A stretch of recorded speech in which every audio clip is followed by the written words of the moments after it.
Hey, good afternoon here for Let 'Em Run on our Saturday big show, our big runaround show. Boy, John, I thought last week was All right. I just had to sweat that photo out. Okay. what photo? The Gulfstream stretch drive. He held on by a nose. Oh, so you're good. I'm good. You're good. Well, we know you're good, but you're Yeah. still alive. You're still alive. That's Still good. alive. 2 more to go. Good afternoon. Welcome again to Let 'Em Run, our big time runaround show. John, yeah, last week, I thought last week was a big weekend. This weekend, I think tops last weekend. What do you think? This week tops it because you got your big guns running, and then next week is going to be with the bluegrass and the Wood Memorial next week. I mean, it just never stops. So It's going to stop somewhere along the way. It'll stop. it's going to stop. Yeah, it's going to stop. It's going to stop on the first Saturday in May. That's when a big time stop is going to come. It's going to be very big. Two big races coming up today. One we talked about yesterday and our happy hour show, the Arkansas Derby, will be run late tonight. I think that what's the post time for that is like 7:48. So if you're looking for a get out bet, if you're looking for a get out bet by then, I guess that's a good time to have an opportunity. Hopefully, we don't need that. No. We're going to cover the late pick 5 at Gulfstream Park more intensely, more closely. But I'll take a minute just to thank our sponsors before and we're also going to cover race number 9 at Gulfstream Park, which is the Gulfstream Park Oaks. 100 points to the winner to the first Friday in May. Let me just take a moment and thank our sponsors once again. The Vape Shop. Where in Hamilton they'll have all your vape needs. Our friend Alicia Pisa runs that. And our good friend Tom Dolan, who will be joining us today while we're racing. I'm going to put this up there. You can see the little Cases pork roll. Hope Tommy's watching now. A very big chip there, poker chip, whatever you want to call it. Cases pork roll for the taste. If you haven't had Cases pork roll, you should. And our big sponsor, Brisnet.com. We are happy to be a part of the Brisnet family. We certainly like their handicapping, actually love their handicapping products. Put their number on Prime Power, the percentages you get, they truly are the handicapper's edge. So, John, why don't we kick off the Gulfstream Park Oaks, 1 mile and 16th on the dirt. A nice field of 7. I don't think I have any scratches listed, John. Do you have any scratches? I got no scratches now. Okay. I'm going to kick it off. I mean, obviously, the race has to run through She Be Smooth. I don't think that's anybody's, going to deny that fact. 7-5 morning line has already won at Grade 2. The Devoted Dale last time out looked pretty strong with Flavien Prat once again in the irons on this number 1 Brisnet.com Prime Power. The horse that's kind of interesting to me, and I hope I get some feedback from you on this horse, John, is the number 2, My Miss Mo. Tyler Gaffalione on a horse that probably is likely to be lone speed. Now, I know the horse has not gone this distance, but the Tomlinson number is 407. Anytime I see a Tomlinson in any category, whether it's wet, whether it's turf, when it goes above 400, it's pretty serious. So I'm not sure how that horse is, if he's going to hold on, but I like the fact Tyler Gaffalione's on him. It's Safi Joseph's second entry. He has the number 2 and the number 3 horse in here. Again, She Be Smooth is going to be tough to beat, but that's my thoughts on that race, John. Yeah, She Be Smooth. We caught her last time. That was the time that you had her, at 5-1. That's when you wanted her. Yes. Now she's going to be 3-5. So the horse that ran second, the 2 horse, the Speed, held up, pretty darn good in that race. There was a big favorite in that field that, really didn't fire or couldn't pass the 2 at the end. So the 2 has got to be, my second choice. I mean, 6-2, 2-6.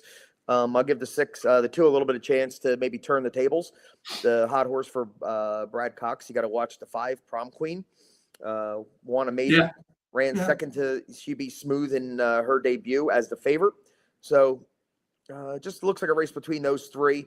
I would think the 6 more, proven commodity in the stakes level, and the 2 is proven in the stakes level and ran second time off the layoff. So I'll be between the 6 and the 2, trying to fade the 5. Yeah, well, coming out of this race, the winner of this race, whoever it ends up being, and likely if it is She Be Smooth, should be a big contender in Oaks, as opposed to last night's race that we talked about. We looked at the Fantasy at Oaklawn. The horse that won that race, probably going to be, like you said, be lucky to be in the superfecta at the Oaks come the first Saturday or first Friday in May. I don't think that's the case in this race. So, okay, let's start the pick 5. I'll put our tickets up there, John, so our viewers can see who we pick and we could talk about it. Most interesting will be the last race that we get to, John. Okay, we got a couple comments here. Who's the favorite right now for the Derby, John? I'll let you answer that question because it's probably Paladin. Paladin's probably the future book favorite, Paladin. But after today, you're probably going to have maybe shake it up a little bit. Renegade, who's been real close to Paladin all along, he runs in Arkansas, and then you have the 3 big guns in Florida. If Nearly explodes and wins again, he could be the Derby favorite, next month. So today will tell a lot. But going in, Paladin is the proven commodity. He's the Derby favorite until we see what shakes out today. Yeah, by Sunday morning, and thanks, Dave, for the comment. Going in, we'll wake up tomorrow morning or come Monday when all the numbers shake out in terms of the Derby points. And then there's 2 more races left next weekend that'll have a big impact on how the standings are, who is the favorite. When we get to the Florida Derby today, we'll talk about obviously the horses that are running in that race. We have another comment by our buddy, Sean Miller, who's winning the NCAA. I have my Arizona. I had Arizona. Iowa State disappointed me last night. You got a pool bracket or something, John? Or you got something going on? I know you got something going on. A lot of different things, but Iowa State really disappointed last night. So I'm heading to the Final Four next weekend, and I would like to see Michigan, Arizona, Duke, and Illinois would be a great final. I see you have your Final Four shirt on. I do, from Houston. The last time I was there, I had to wear it today. Yep. Where's the Final Four at again this week? Indianapolis. Indianapolis. So been there I'll before? take Arizona over Illinois. How about that? Okay. Well, there you go, Sean Miller, aka the genius, who is the brains and the brain trust behind everything that happens here with our podcast on Let Him Run. I want to thank Sean for all the things that he does behind the scenes for us. So let's put those tickets back up, John, and we will get to race number 10, which is the first leg of the pick 5. This is John, we'll talk about your ticket first, because I think your ticket is, if I'm not mistaken, the first leg you go all. So I'll let you talk first. I couldn't figure this out at all. I tried to eliminate some horses, and I got down to the point where maybe I'm going to eliminate 1 or 2. So just hit the all button and, hope for, the chaos that we're looking for. The 2, the favorites on the outside, Drew outside there, which is not ideal. First time over here, long layoffs. So they got some knocks against them. They ran with some big time competition. Secret Hideaway ran with True Love and Valentina over there. The ones I'm going to, key in around the 8 horse I like, at 8-1, we're not going to get 8-1, but I think that horse can run big. And, one long shot that, the 4 might have found the field, that you can handle here. This is not, a great rendition, no real superstars. So I think the 4 at 20-1, worth a look in there. But the 8 would be my key. I'd play around with the 4, the 5 a little bit. The 8 with the 4 and the 5 would be the way I would go. But I don't trust anybody. I think they all can win. So all for me. All for you. I kind of went deep. I didn't go all 3, 5, 6, 7, 8, 9. I mean, the 9 and 10 to me are wild cards. I mean, like you said, it's the first time running here. Obviously, they've run in some good horses, some good races overseas. Of the 2, I like the 9 the best. I did use him on the card, or her on the card. Sorry, I used her on the card, but I really like my top pick. Is the 6, Connect the Stars at 15-1 with Javier Castellano on the horse. I looked at the replays of the race a couple times. That when he hit the go button, that horse just took off. And I think the 1, 4, 5, 8, maybe even the 9 have speed here that could possibly set it up for that horse's closing kick. I think 2 races back, that's when the horse just broke her mane. And obviously, last time was in a grade 3, a little in deep over her head. Didn't really run great at all, but still, I think in a race like this, stepping back down $175,000 stakes race, again, like you said, the quality of the field, perhaps not the best of past Sanibel Stakes races that have been run. I guess I might perhaps hit the off button wouldn't have been a bad idea. Pretty much didn't leave out too many horses, but we'll talk about how that shapes up as the races. We go through the rest of the races. So there's John's all my picks. John, next race. You single the 6. Next race is another almost Oh, all I'm button. sorry. My bad. Yeah, Too many another numbers, race. John. My God. Yeah, another almost. I don't Almost trust any all. of these. I don't trust any of these in here. Owen Almighty was on the Derby Trail last year.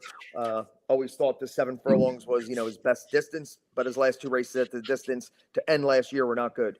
And he's going to be the favorite. So, I guess the 2 and the 9 would be my top 2 in this field.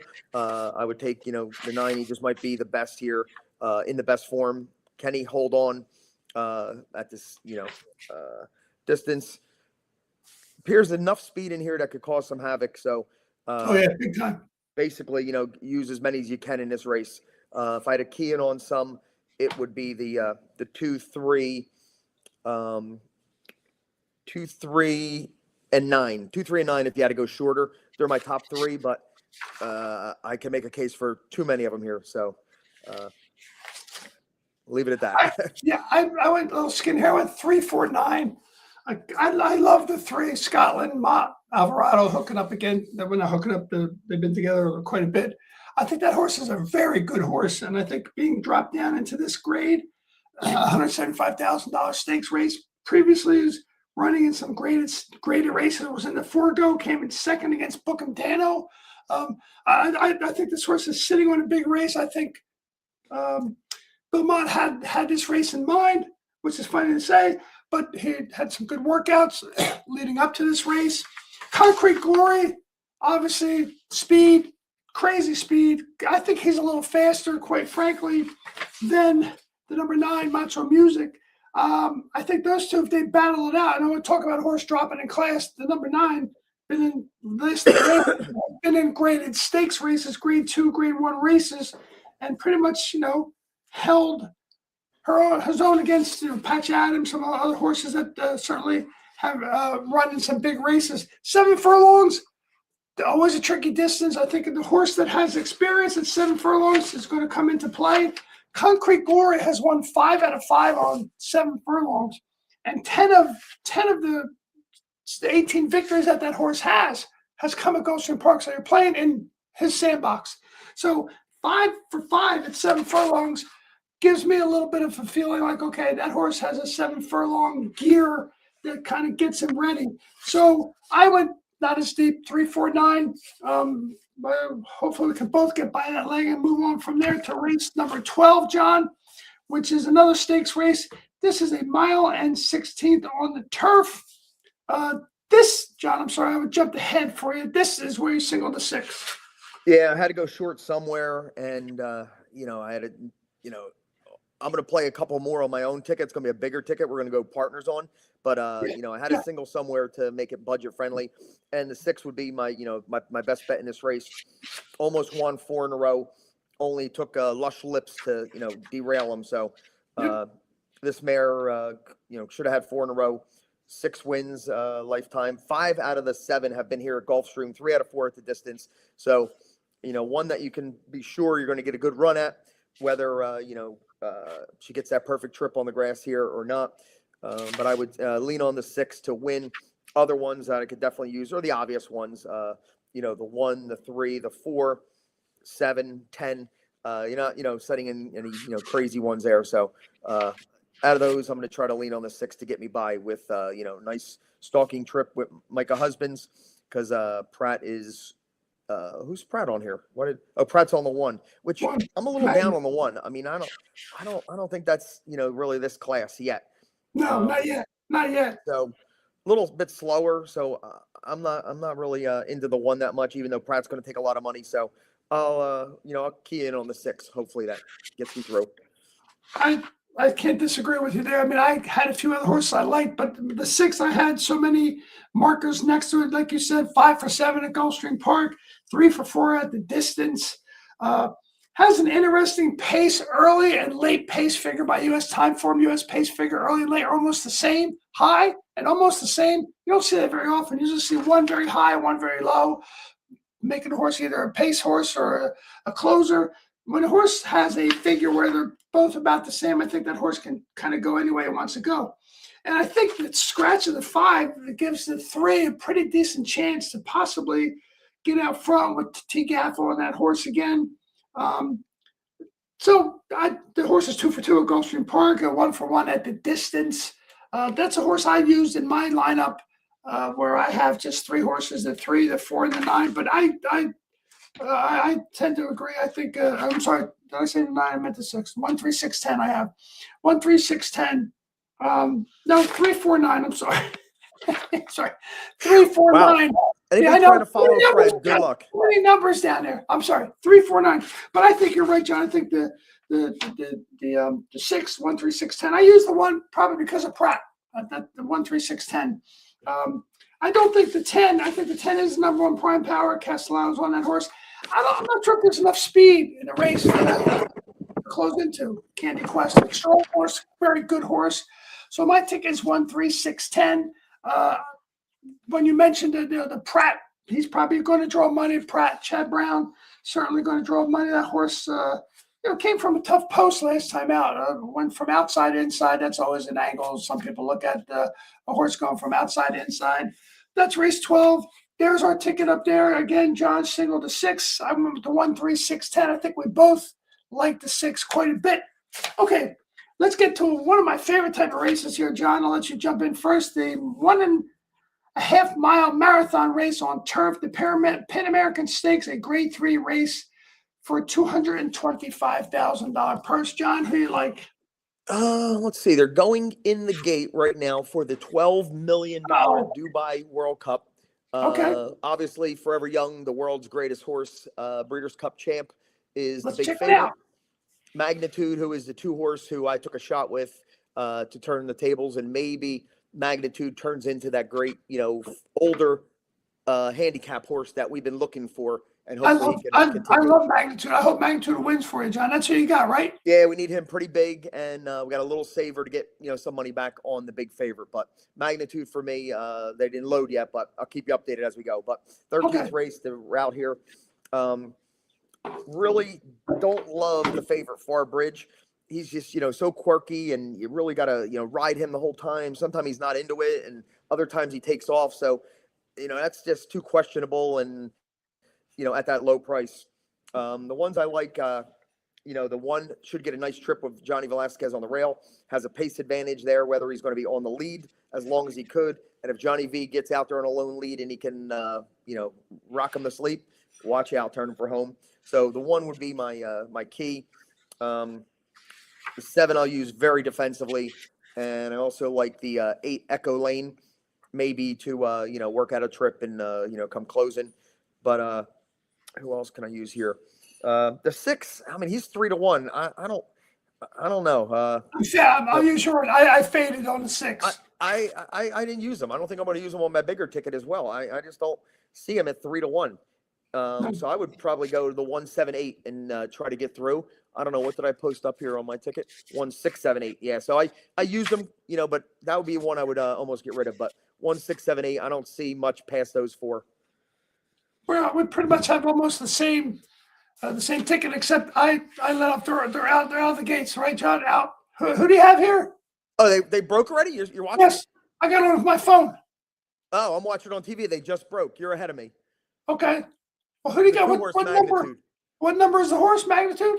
He's leading. He's got the Ashmussen, and Jose Ortiz is on him. He's on the rail. White cap. Oh, I see. He's on the rail. That's Magnitude? Well, let's go. Magnitude on the rail, and Forever Young is sitting second on his flank. All right, this is interesting. I'm going to watch it too, John, because our the next race is the big race, and I want to have my focus because I want to make some comments on that. But boy, right now, neither horse is asking, neither jockey's asking their horse just yet. And Magnitude. That's a long stretch, though. Boy, they run forever in that stretch. You think it's Is over, that right? and it's like Kentucky Downs. They catch another, 100 yards somewhere. So, but he's doing it nicely, Magnitude, right now. I'll tell you what, the camera work in Dubai is exceptional. I mean, they got those cameras. They know how to do it. They know how to follow the horses around the track. They got that camera that's kind of following right now. What's the time up in the corner for your TV feed? How much does it say? What's it say right now? What's the time of the race? What's it say? What's it say? Yeah. How far behind am I? I'm 117, 118, 119. You're about 10 seconds behind. Oh, wow. I hope you're rooting before I start to root. I'll try and keep my emotions down, but boy, he's still looking pretty darn good, John. And he's got some. Here we go. Holy shit, John. He looks good. He's pulling away. He's kicking. He's pulling away. Here comes. He's pulling away. You're right. It's a long stretch. Straighten his head out. Straighten his head out. Come on. I'll let you watch the end. It's getting close. It's not close. Magnitude. Congrats, John. Good pick, buddy. Jeez, wow, man. What a nice ride that was. Took him to the front. It was unbelievable. I had $15 pick fives with that horse, and the first winner paid $70. I saw that. And I lost Ben Tornado. If Ben Tornado wins, I got $15 straight pick five. With a $70 winner. You lost. But Ben Tornado didn't run too good, right? Is that what I saw? He ran second. He just couldn't get by the winner. Okay. All right. The defending champ. Yeah. Wow. Won by a full length. Good pick, John. Okay. Good. Race 14, the big race of the day, the Florida Derby, 1.125 miles on dirt. John and I both singled, so this is going to be an interesting conversation, I think. Well, no, I singled. John did not single. No, I did single. We both single, but it's not a You go first. You go first, John. You talk about your horse. You have to use both. I didn't have the budget to use both, but on my tickets later, we're going to play, Fred, is going to include both. With the scratches, nearly is the controlling pace. He could, go, all the way if he's that good. Chief Wallaby, I thought he was absolutely great in the Fountain of Youth, second lifetime start to do what he did, run an extra 27 feet more than the winner, a seasoned commandment who got the dream trip up the rail, and Chief Wallaby ran 27 extra feet, chasing, moved early. So I think Chief Wallaby with the underneath is going to beat commandment today, but I don't know if he's going to beat nearly being out on the lead. So, well, excuse me, John. I don't want to interrupt, but Jose Ortiz is like crying on his horse. Yeah, he was just so excited to win. He was actually crying, like he's holding his head and crying. Hopefully, Magnitude becomes our star when he comes back here. Magnitude runs into Whitney, runs in all the big races. I got like chills just watching Jose Ortiz just literally crying as they were going towards the winner's circle. Anyway, the two, I think the Chief Wallaby's got a big chance, of course. Yes. I must have watched the replay of the Holy Bull, John, around 5 times. And those fractions were nuts. 22 and 45. And Johnny V wasn't even asking nearly to do anything yet until he needed to. And when he did, the horse took off. I just think I hope the race unfolds the way I see it. I think somebody's going to try and go out and take the lead and just go away from the horses. There's no question about it. Probably Timeless Victory, maybe one of the horses that goes out quick with Jose Morales on that horse. And I think Nero's going to be right on. I mean, the fractions that they ran in the Holy Bull Stakes race were so fast. And if they're fast again, I think Nearly can compete and stay up with them and not going to have any problem. I don't think. I love Nearly. We love Nearly. I love Nearly from the very beginning, before he got to that race. He's off for 57 days.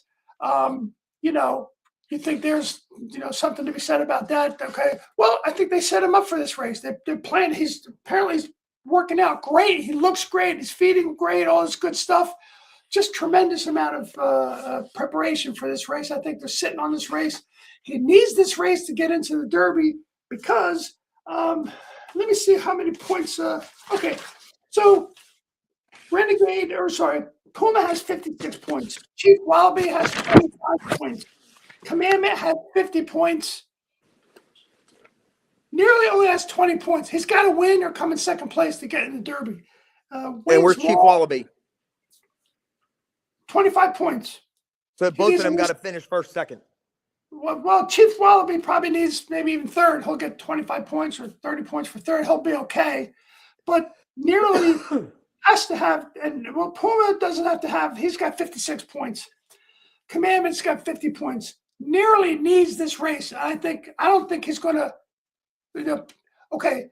What is he going to save? He's got how many more weeks to the Derby after today, John? 5 weeks? 5 weeks. He's got to make sure he wins this race. Well, he's got to win this race, and it's another 5 weeks for him to rest, get ready. They're talking about this horse like he's just ready to run out of his skin, and I hope that's true. Oh my God, John, Jose Ortiz is so emotional. It's unbelievable. It's crazy to see how emotional he is about this win. I mean, guy can't control his tears. Can't control his tears, and people are going nuts for him. Anyway, so that's our tickets, John. Any comments? Any other strong comments? Well, I know you got a lot of homework to do, so to speak. And we'll see you over there at the club at 3:00 to take care of some business. But any final thoughts? I mean, I think this is a great weekend. Just watching this race has already got me excited. This race that you picked magnitude and unbelievable. But any final thoughts, John? You got to use both. I mean, you can't really, single. Like after hearing Fred say about the point standings, Commandment doesn't have to go all out, and the Puma doesn't have to go out. So they might try a little different tactic to, see if they could rate, see if they could do something, a little different. And they don't have to squeeze the lemon dry on those two. They're already in. The two that, we both like, Chief Wallaby and Nearly, need to really run good and finish first and second, first and third. So they're going to be cranked. And Nearly with the controlling speed, I would think is a must use. I'd almost want to switch my, single to the 6, but I'm such a Chief Wallaby fan that, I thought he was, incredible in that, first stake performance. So I'm going to stick with him, but if you could do it, use both horses. I mean, they're both equal chance of winning. Well, like we always say too, John, these are our thoughts on these horses. Some of our friends, I've talked to them after our shows in the past, have taken a horse that we talked about that they didn't quite think about using it. They decided to go ahead and use the horse. That's pretty cool because that's what it's all about. We give you our thoughts, and you make up your own mind. We talk about what horse I really like. John talks about what horse he really likes, why he likes it. Certainly, those are all good factors to put into the thought process of when you put your ticket together, whether it's a pick 5 or a pick 4 or a pick 3, or in this case, the pick 6. The Gulfstream Park has a pick 6 that starts with the Gulfstream Park Oaks. You can play a pick 6 ticket there. Lots of options to go, John. But no matter what happens, good luck. Thanks again to our sponsors, the Vape Shop, Cases Pork Roll, and Brisnet.com, the Handicapper's Edge. Hopefully they're giving us a big edge today with some of the discussions that we had on these horses. And in the finale, our grand final words, first of all, good luck to everybody. And bet smart, cheer hard. Fast horses can sometimes equal serious fun. Hope Nearly's a fast horse today. And in the end, just remember, let him run. Let him run, everybody. Good luck today. Yeah, same.